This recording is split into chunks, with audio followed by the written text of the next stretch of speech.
कोजागरी पूर्णिमा की लक्ष्मी पूजा की पूजा विधि। कोजागरी पूजा का उल्लेख नारद पुराण में है। इसमें इस व्रत की पूजा विधि को भी बताया गया है। इसके अनुसार आश्विन मास की पूर्णिमा के दिन की जाने वाली इस पूजा में पीतल, चांदी, तांबे या सोने से बनी देवी लक्ष्मी की प्रतिमा की पूजा की जाती है। सबसे पहले इस मूर्ति को कपड़े से ढक दिया जाता है। कोजागरी लक्ष्मी पूजा व्रत के लिए देवी की पूजा सामान्य तरीके करनी चाहिए। इसके बाद रात को चंद्रोदय के बाद विशेष रूप से पूजा की जाती है। रात को आपके मुख्य रूप से खीर बनानी चाहिए और अगर घर में चांदी का पात्र है तो उसमें खीर चांद निकलते ही खुले आसमान के नीचे रखना चाहिए। अगर चांदी का पात्र ना हो तो सामान्य बर्तन का भी इस्तेमाल कर सकते हैं। इसके बाद रात में देवी लक्ष्मी के सामने घी के 100 दीपक जला दे। साथ ही माँ लक्ष्मी के मंत्र आरती के साथ विधिवत पूजन करना चाहिए।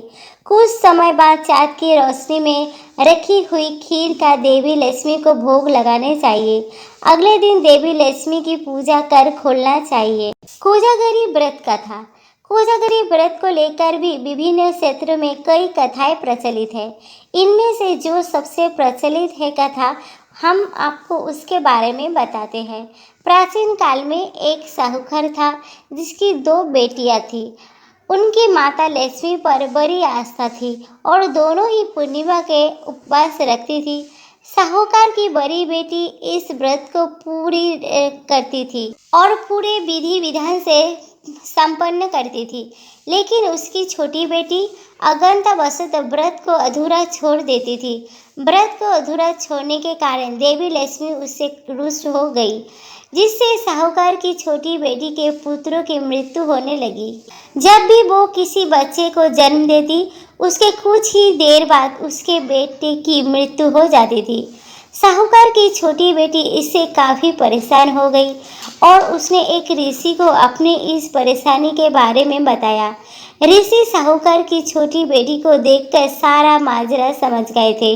उन्हें साहूकार की छोटी बेटी को उसकी गलती के बारे में बताया कि वो पूर्णिमा के व्रत को अधूरा छोड़ देती है और पूर्ण विधि विधान से उस व्रत को नहीं करती है। उन्होंने साहूकार की बेटी को कहा कि अगर तुम पूर्णिमा का व्रत विधि पूर्वक पूर्ण करती हो तो तुम्हारी संतान जीवित रह सकती है। ऋषि की सलाह के बारे में उसने पूर्णिमा का व्रत विधि विधान से पूरा किया, जिसके फलस्वरूप उसे संतान की प्राप्ति हुई। लेकिन कुछ दिनों बाद उसकी भी मौत हो गई। वो परेशान हो गई। तब उसे अपनी बड़ी बहन की याद आई।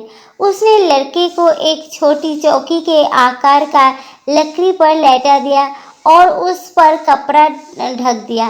उसके बाद वो अपनी बड़ी बहन को बुलाकर लाई और बहन को उसी पर बैठने को इशारा किया। बड़ी बहन इस बात से अनजान थी कि वहाँ पर उस बच्चे की लाश पड़ी हुई है।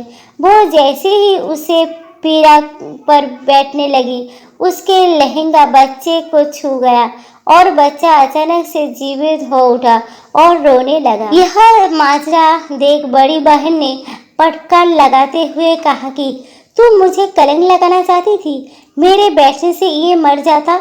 बड़ी बहन की बात सुनकर छोटी बहन ने विनम्र भाव से कहा कि ये पहले ही मर चुका था, तेरे तप और पुण्य से ही ये जीवित हो गया है। तुझ पर माता लक्ष्मी की असीम कृपा है। इस घटना के बाद साहूकार ने नगर में पूर्णिमा का पूरा व्रत करने का ढिंढोरा पिटवा दिया। तभी से इस दिन को उत्सव के रूप में मनाया जाता है। देवी लक्ष्मी की पूजा की जाने लगी। बोलो लक्ष्मी माता की जय। तो दोस्तों, मेरी ये छोटी सी कहानी आप सबको कैसी लगी? अगर अच्छी लगी हो तो प्लीज़ एक लाइक ज़रूर कर देना। मेरे चैनल को सब्सक्राइब करना ना भूलिए। देखने के लिए दिल से धन्यवाद।